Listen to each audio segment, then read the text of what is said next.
एक और भोजपुरी स्टार सबके साथ कंट्रोवर्सी जुड़ गई इस बार चुनाव से पहले, पवन सिंह का नाम ले। उनको बीजेपी कैंडिडेट बना के उतार रही थी, फिर उन्होंने वापस हो गए वो कि नहीं लड़ूंगा, फिर वो इंडिपेंडेंट चुनाव लड़ रहे हैं, बीजेपी उनको मना भी करती रही, मतलब ये खबरें आई कि भाई आप चुनाव मत लड़ो, और वो उन्हीं के खिलाफ लड़ रहे हैं। तो बिहार के काराकाट की सीट है, जहां पर मतलब उपेंद्र कुशवाहा यूनियन मिनिस्टर उनके सामने अब एक बड़ा कैंडिडेट है, और ये वहां पर उतरे हैं निर्दलीय के रूप में। तो ये लोगों को हालांकि समझ में भी नहीं आया कि ये क्या है, जब टिकट दे रहे तो आपने नहीं लिया, अभी आप दूसरी जगह से इंडिपेंडेंट उतर गए, बीजेपी के खिलाफ रोकने की भी कोशिशें हुई, ये खबरें आई, और वो जमे हुए हैं। तो क्या लगता है पवन सिंह का, सामने बड़ा कैंडिडेट है बीजेपी? देखिए, यहाँ हमें चलना पड़ेगा शत्रुघ्न सिन्हा वाली सीट पर इसकी बात करने के लिए। ये सीट है काराकाट बिहार की, काराकाट बिहार की। आसनसोल से पवन सिंह को पहले भाजपा ने टिकट दिया, बिल्कुल, जबकि मैं कह चुका ऐसे अहलूवालिया जी को कि आपको यहां से मिलेगा। हाँ, मिलेगा क्या, भाजपा ने तो दे दिया पवन सिंह को, दे दिया, इसका मतलब उन्हें कहां से मिलेगा। लेकिन हुआ क्या, पवन सिंह ने मना कर दिया दूसरे दिन। अंततः आसनसोल से कौन लड़ रहा है, एसएस अहलूवालिया। लड़ रहे हैं ना, पवन सिंह तो नहीं लड़ रहे। पहले किसे दिया, पहले स्लॉट में दिया पवन सिंह को। अब अहलूवालिया जी को लास्ट में घोषित किया। इतना बड़ा पवन सिंह के बारे में मैं समझता हूँ हिंदुस्तान में सबसे ज्यादा जानने वाला ज्योतिषी, ये पवन सिंह को भी पता नहीं होगा कैसे। अच्छा जी, देखिए, ज्योतिषी की नजर में कोई घटना अच्छी या बुरी नहीं होती, महत्वपूर्ण होती है। अच्छी या बुरी व्यक्ति के हिसाब से। इनकी पहली पत्नी का देहांत हुआ, किसी ने कहा आत्महत्या है, किसी ने कहा हत्या है, किसी ने कहा जाने। तो इनके ससुराल की बहुत निकट की एक महिला, अंडरलाइन कीजिए, बहुत बहुत निकट की एक महिला ने उस समय मेरे परिचय में थी, मेरी मित्र थी, अब वर्षों से परिचय में, उसने मुझे जिक्र किया। अच्छा, तब मैंने पवन सिंह का नाम पहली बार, मैं भोजपुरी फिल्मों को भी नहीं जानता था, ठीक है, हाँ, फिल्मों के बारे में पहली बार सुना। पवन सिंह कौन है भाई, अरे बोले बहुत बड़ा स्टार है।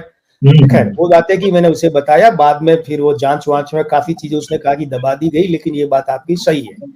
उसके बाद पवन सिंह की ज्योति सिंह से जब दूसरी शादी हुई, फिर अक्षरा सिंह वाला लफड़ा हुआ सारी, तो मेरी नजर वहां थी दिमाग समेत, और वो विश्लेषण करता था कि पवन सिंह के स्त्री अंक बहुत खराब है, बहुत खराब है। और इतने खराब स्त्री अंक वाला आदमी बहुत निकट से या तो धोखा खाता है और या नुकसान उठाता है। भाजपा ने आसनसोल से दिया, वहां से लड़ते तो मजा कुछ और ही आता, जीत भी सकते थे। उसमें भी कंट्रोवर्सी वो स्त्री वाली ही हुई कि उन्होंने स्त्रियों के विरुद्ध गाने गाए। कंट्रोवर्सी हुई स्त्री बिल्कुल खराब से। अच्छा, वो मजबूर होकर छोड़ा उन्होंने, वरना हाथ में आया गोलगप्पा छोड़े भाई। ठीक बात है, बिल्कुल विरोध बहुत तगड़ा हुआ। स्त्री वाला जो विरोध है वो इतना भारी पड़ेगा कि मेरी जमानत मुश्किल हो जाएगी और शत्रुघ्न सही हो जाएगी। अब देखिए यहाँ क्या है, ज्योतिष कहां मैच करती है।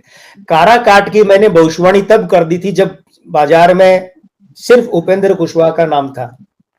ठीक है, ये हारेंगे, उपेंद्र कुशवाहा हारेंगे, अच्छा जीतेगा। हाँ, वो मैं दर्शकों को यही बताना चाहता हूँ कि जैसे निरुआ के मामले में हुआ था ना कि कहा था निरुआ हार सकते हैं, लेकिन अब जीत रहे हैं। हाँ, क्योंकि अब अंक बदल गए ना। लेकिन उपेंद्र कुशवाहा को जबकि, अच्छा, पवन सिंह नहीं आते तो उपेंद्र कुशवाहा जीत जाते। पॉलिटिकली बात ये है, हाँ, पॉलिटिकली बात ये है, सभी मानते हैं पवन सिंह के आने से जितने वोट कटेंगे वो सब कुशवाहा के कटेंगे, 90% वोट, और कुशवाहा के हारने के कारण ये राजनीतिक बात। और ज्योतिष ने पहले ही कह दिया था कि उपेंद्र कुशवाहा वहां से हार रहे हैं काराकाट से, लेकिन पवन सिंह जीत नहीं रहे हैं। पवन सिंह तीसरे नंबर की लड़ाई लड़ सकते हैं, हो सकता है दूसरे पे आ जाए, लेकिन दूसरे और तीसरे की लड़ाई में पवन सिंह रहेंगे पहले स्थान पर। वहां से जो आरजेडी प्रत्याशी है, शायद आरजेडी, जी, हाँ, वो जीतेंगे और उपेंद्र कुशवाहा हारेंगे। तो कुल मिला के दूसरे के लिए जिताऊ कैंडिडेट साबित हो रहे हैं। बस तो ज्योतिष हो रही है, खड़े हो गए, उपेंद्र कुशवाहा के हारने का रास्ता निकल गया। पहले नहीं समझ आता था लोगों को, लोगों ने कही मुझे कहा आपने कुशवाहा को हरवाया यहाँ से तो जीत जाएंगे। अब वही कह रहे हैं हाँ यार, पवन सिंह के आने से कुशवाहा हार जाएगा। मैंने कहा भैया आप लोग अपनी बात बदलते रहो, हमें तो जो 4 जून की मतगणना की दिनांक मिली है, हम उसके आधार पर सारा कैलकुलेशन करते हैं।